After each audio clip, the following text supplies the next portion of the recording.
Hello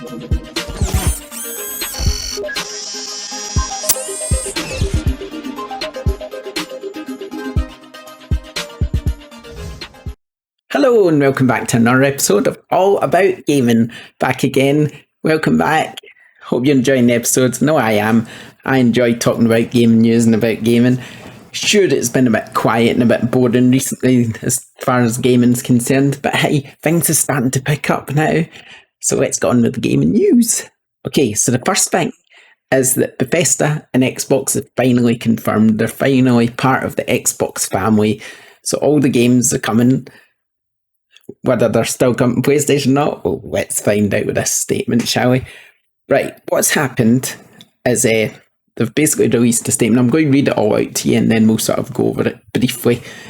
What it says is, it's an exciting day for Xbox. Today we've finally completed the acquisition of ZeniMax Media, parent company of Bethesda Softworks. It's an honour to welcome 8 studios: Bethesda Game Studios, ID Software, ZeniMax Online Studios, Arcane, Machine Games, Tango Gameworks, Alpha Dog and Roundhouse Studios, all to the Xbox family. Blah, blah, blah, blah, blah. Welcome people, all that sort of stuff. The next step is to build an industry-leading first-party studio team. A commitment we have to our Xbox community. With the addition of the Bethesda creative teams, gamers should know that Xbox consoles, PC and Game Pass will be the best place to experience new Bethesda games, including some new titles in the future that will be exclusive to Xbox and PC players. Now, some games will be exclusive to Xbox and PC players, so not all. So I'm imagining with 8 new studios, anything new they make, not everything new they make, but anything new what some of the studios make will be exclusive to PC and Xbox. But I'm thinking things that have constantly in the past been on all consoles. We are talking Elder Scrolls, we're talking Fallout, Doom, Wolfenstein. I think those will remain multi-platform. I'm sure of it, because they just always have been, and I don't think Microsoft's going to take that away. I think what Microsoft's going to do, as it says here, is try and make those the best those basically the best place to play will be on Xbox or PC, because whether that's due to the way they configure the game to make it run better on those consoles and PC, or whether it's that they add extras in, like special armor or weapons, whatever it is they do, they maybe add that sort of thing in. We'll see how it goes, I guess. I still think Starfield will probably be multi-platform as well, because what Microsoft are doing is that they're bringing it all to Game Pass anyway, so you'll be able to play it for free if you own Game Pass and PC or Xbox, and then they'll put it on PlayStation and charge 60, 70 quid. So, I mean, it's win-win for Microsoft. It's win-win for everyone, really. It's mostly win-win for Xbox and PC owners who have Game Pass, because obviously you get these Bethesda games for free as part of your subscription, which is just brilliant. Now, whether the price is going to go up or not for Game Pass, given that they've just paid, what was it, 7 billion or something for Bethesda, how are they going to get that money back? Are they going to charge a bit more for Game Pass in the future? I mean, what is it now? Got 10 or something? I'm not sure. And I do have it, but I forgot what the price is because I paid for 2 years worth at once. But whatever it is monthly, I think it's fairly cheap considering in the future you're going to get quite a lot of really good AAA games. At the moment, it's pretty light on content, if I'm being honest. Well, for me anyway. There's a lot of indie games on there, but let's face it, Microsoft's barely released any new games on its own, so they don't really have much on there in terms of big AAA titles.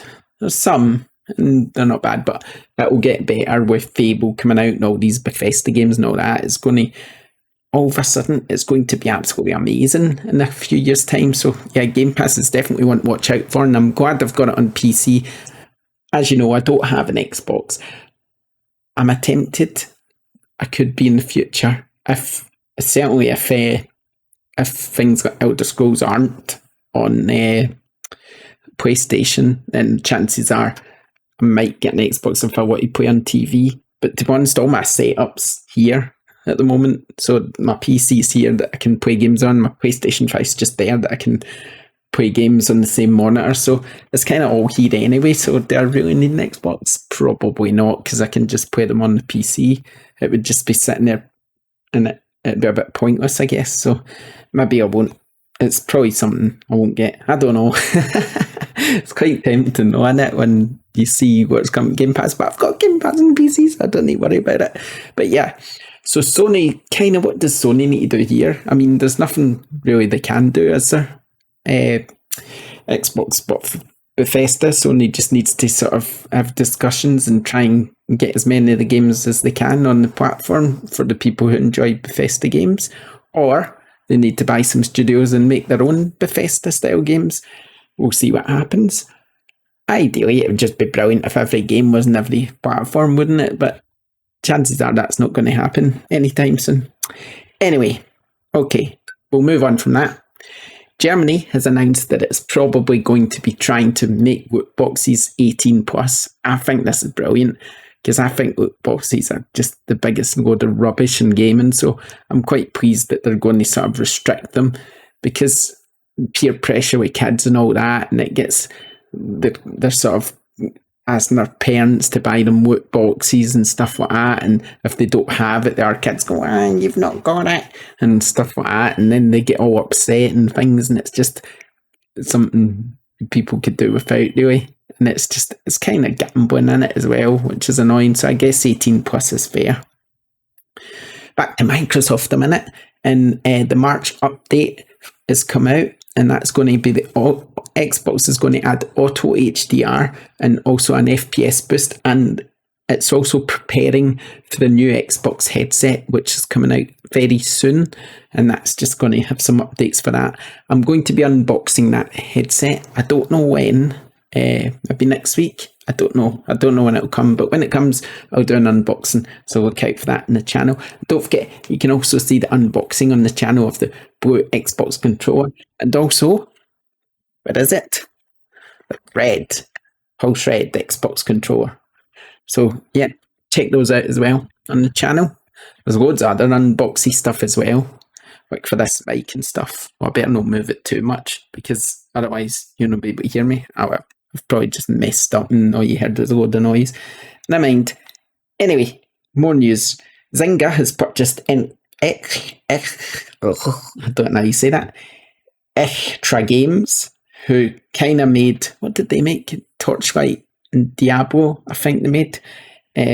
Torchlight, Diablo 2. So that's interesting. Zynga are trying to make a move into consoles, I think, from mobile, so that'll be interesting. A new Watchdog Legions update is out ahead of a new online mode releasing. I don't know if anyone's still playing Watchdog Legions. I played it when it came out at launch. I've not really played it since, to be honest with you. Oh, Microsoft again. This is like a Microsoft episode. Microsoft has revealed that it's still working on a few games for this year, and it's not revealed them yet, so look out for them. Personally, I think it'll be games. I don't think it'll be anything new. I think it'll probably be something like a new, it will be new, but I don't think it'll be like a new IP or anything. I just mean I think it'll be something like Forza. It's unlikely there'll be a new Gears in it, but something like Forza probably, or something like that. Maybe Sea of Thieves, the extra sea thing or something. Don't know. Anyway, moving on, Doom 3 VR Edition is coming out on March the 29th, so that's pretty cool. I'm not playing it. To be honest, Doom makes me feel sick enough playing it, but playing it in VR, can you imagine that? Jeez, that'll be motion sickness completely. That'd probably be too much for me. And finally, a few more things. Chris String, who works for the games industry now, yes, he's quite good at giving the stats and stuff of retail and what's happening at retail and stuff, and he's been spouting out some information that I thought was quite interesting, so I thought I would read it here. What he said is that digital splits for games in the UK are quite interesting. 70% of Call of Duty Black Ops Cold War sales were digital, 52% of FIFA 21 were digital, Assassin's Creed Valhalla was 40% digital. Spider-Man and Miles Morales sales were 32% digital. And Last of Us Part 2 was 36% digital, which basically amounts to offline games selling really well at retail, whereas online games seem to sell better digitally. 71% of all physical games sold in the UK last year were sold via home delivery. So basically things like Amazon, Game and stuff like that. So not many people went to the shops to buy a game last year. Another fact here is that more PlayStations were sold in 2020 than in 2019, including over 450,000 PlayStation 5s. More Xboxes, including 310,000 Xbox Series devices, and more Switch consoles, 1.5 million in 2020 versus 1 million-ish in 2019. That's quite interesting that 450,000 PS5s were sold, 310,000 Xbox Series devices, so Xbox Series X, Xbox Series S combined, 1.5 million Switches. So Switch is still doing pretty well. It's quite interesting that he says in 2020 450,000 PlayStation 5s were sold, so it'd be quite interesting to know what that total is now. It makes you wonder if it's up to 1 million yet, because obviously there's been these stock shortages, so it's quite hard to say. And finally, as far as gaming news is concerned, we've got the charts, of course, that we have every week. Super Mario 3D World plus Bowser's Fury is number 1, Spider-Man number 2, Animal Crossing number 3, Mario Kart number 4, Call of Duty Black Ops Cold War number 5, Super Mario All-Stars number 6, Grand Theft Auto, yes, it's still there. It's always there, at number 7, Minecraft's number 8, Ring Fit Adventure is number 9, and Assassin's Creed Valhalla is number 10, and that's the gaming news. How about that? Good. Interesting, wasn't it? Especially with the Xbox stuff. Oh, Danny. I see, this is what annoys me. It's like, do I need an Xbox? No, I do not need an Xbox. I don't want one, don't need one. I've got a PC, it's perfectly good. It's got Game Pass on it. I don't need to buy an Xbox. But then there's this wee voice in my head going, you need an Xbox. It's like, oh, no, I don't need one. I do, but I don't. I just kind of like technology so much in gaming that I just kind of want to get one just to unbox it and see what it looks like and have it here and touch it and stuff. But nah, I don't really need it, do I? I don't need it at all. Nope. I can play all the games on PC. If there was like an exclusive game on Xbox and you couldn't play it in PC, then, or 1 or 2 exclusive games just on the Xbox, not on the PC, then maybe I would be tempted. But at the moment, I'm not really tempted at all. Okay. Anyway, we've talked about that enough. What I'm going to talk about now is what I've been playing, and that won't take long either, because I haven't really been playing much. I did play Control Ultimate Edition. I've been playing that for quite a while now. I think that's really the only game I've been playing in the past month and a half. I'm on and off with it. Like, I think, what day was it I played it? I think I played it on Sunday, just to sort of waste some time and distract myself because I was a bit bored. So I had to activate some generators or something, and I was at the start of a checkpoint. So I went through, tried to do that, got killed.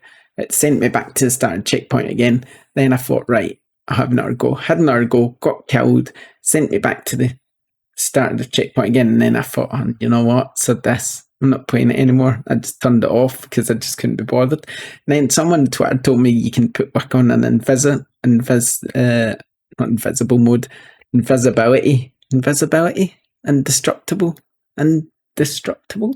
indestructible mode. And yeah, that's the word I'm looking for in it, probably. Anyway, it's something like that. Indestructible mode, probably, where you can't get killed and you can just sort of go through the story and kill everything without getting killed. I don't really like those mods because don't they disable the trophies? They probably do. If you know if it disables the trophies or not, let me know. But I never went back and played that because I thought, well, that's I don't know why you do that if it's going to disable. Even though I'm not bored with trophies, it's still nice seeing them pop because then you feel like you're completing the game properly. But if you're just sort of going through the game and they're not popping, then you think to yourself, well, I'm not really doing it properly. I'm like cheating or something. So I don't know. I don't know about that indestructible mode, indestructible invisibility. I don't know. I don't know what it's called. I'm sure it's not invisibility, but hey. Anyway, yeah, so that's that. I was going to play FIFA. I was going to download God of War and give that a go on the PlayStation 5 because I've not played that for a while and it should be quite good. I'm still planning to download Uncharted as well. But what I really want is a new game. Where's the new games? Let's have a look. I just need to know. I'm just going to look and see new games. Are there any coming out? What is it? March. Let's have a look. New games in March. I'm going to type that in right now. See, why is there no good game release lists anymore? Why is there no good ones? We did get the PlayStation Plus games, which I forgot to mention, for March, I guess, which could play Final Fantasy VII Remake, Marquette, which is a new PS5 puzzle game, which I've seen people speedrun in about 16 minutes. There's also Farpoint VR Remnant from the Ashes, and Destruction All Stars is still there as well. I'm still not sure in Destruction All Stars. I've not really played it again since I played it at launch, and I was a bit fed up with it, really. I got fed up with it pretty quickly. It felt a bit too kiddie for me. Anyway, if I found a release schedule, why is there no good release schedules anymore? Right, March. Let's just have a look for this list. What are we at? March 12th. Crash Bandicoot 4 About Time on the next gen consoles. Maybe. I don't know if I'm that bothered about that, to be honest. What else is there? Plants vs. Zombies. Yakuza 6, March 25th. Could be okay. I've not really been big into Yakuza games, though. Tony Hawk's Pro Skater 1 and 2. It's all remasters in it. Kingdom Hearts, that's coming to PC. March is getting a bit boring, to be honest. Outriders, 1st of April. I've not played the demo. Anyone played the demo? Comment below, let me know what it's like. What else? MBL, the show, 21. I do like MBL, the show. That's a great game. It's coming to Xbox as well, which is amazing. But I do like playing that on PlayStation. I imagine it will look amazing on PlayStation 5. I tell you what, I had this guy when I used to play it, because it's such a fun sports game, and it's really, the graphics are the best in any sports game. I mean, you really need to try a demo or something if there is one, if you don't want to buy the full game, but the graphics are the best in any sports game. It's so realistic, it's so much fun and as well, and it's so easy to play, because obviously it's just rounders or whatever in it. Baseball, you just hit the ball and run around the circle. It's easy. All you need to do is make sure you hit the ball. But to be honest, it's really fun. It's really good. I had this guy in one of my teams. He's quite big. Everybody else is all quite muscly and sort of just slender sort of thing. And this guy's got huge. I don't know who he is, but he's huge. So I would call him McNugget. That's what I'd call him. So when everybody comes up with that, oh, there's McNugget. He's my favourite player, McNugget. I need to find out his real name instead of calling him McNugget. But hey, he's pretty good. So that's a good game. Check that out. What else we got? Oh, R-Type Final 2. A new R-Type. That could be interesting. I'll need to keep an eye on that one. Returnal. It's also out in April. That looks interesting. That's out same day as R-Type, April 30th. Terminator Resistance Enhanced. I think I'll pass on that one. Resident Evil Village is out in May. Mass Effect Legendary Edition, another remaster. Deathloop. So May's looking quite interesting then, what with Resident Evil Village and Deathloop, and also Biomutant as well at last.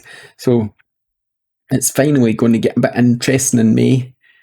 June's getting a bit rubbish. July, there's barely anything. August, Kenna. I'm looking forward to August. And we'll leave it there. We won't go any further in August. Maybe we'll do that in another month. But yeah, so there's games coming. We just need to kind of wait in May, really, for the best ones. I think Biomutant's going to be quite interesting. I'll check that out for sure. I'm not really a Resident Evil fan. Returnal. See, Returnal doesn't really look like my type of game because it's more sort of thriller, horror-y. but I do like Housemarque, so I could be interested in that. Anyway, that's just about it. Tell me what games you're interested in, because I'd be really interested to know. And yeah, that's it. That's game news. That's this week's episode. I hope you enjoyed it, and I'll see you next time. Bye.